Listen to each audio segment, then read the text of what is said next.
Hi, Jessica here. Excel does not come with a personal workbook already installed on your computer or as part of Excel's structure.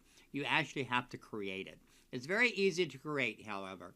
All you really need to do is go to the View tab, go to Macros, open the menu, and here record a macro. Now don't get excited. It's very, very simple what we're about to do. We're going to click Record Macro. You're going to not give it a name, just leave it macro 1, 2, 3. It should be 1 because if you're doing this and viewing this, you haven't done one before. So it should say macro 1. And then store macro in is probably going to say this workbook on your computer. What you want to do is click the down arrow and choose personal macro workbook. Now when you click OK, what's going to happen in the background is Excel is actually going to create a personal workbook for you. You click OK, and the macro is running. Now, we're not going to do anything other than press Enter. So watch A1. I'm just going to press Enter. Notice it went to A2. That's all we do. Now we want to stop the macro. So if you go right back to the menu, you'll notice it reads Stop Recording. So we stop recording. At this moment, right now, you now have a personal workbook.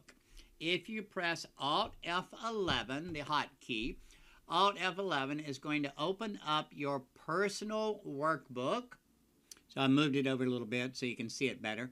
So here with your personal workbook open, you'll notice there VBA Project Personal XLSB. What you need to do is you may need to expand that. If you do, click the little plus there to expand it. You'll see 2 folders inside. The macros are actually stored in the modules folder, and yours should read module 1. Now you will not have these other items listed because this is your very first, so it's just going to be module 1. Double click on module 1 and then you will see the macro. So here you see I have macro, and of course mine reads 4. Yours should read 1. And the only thing we did is we pressed Enter. Now when we pressed Enter, we moved from A1, we moved down to A2. Notice it says range A2 select. And that's really all we were doing, was moving. So at this point you want to click Save to save your personal workbook. And you're done. You got it. Have a great day.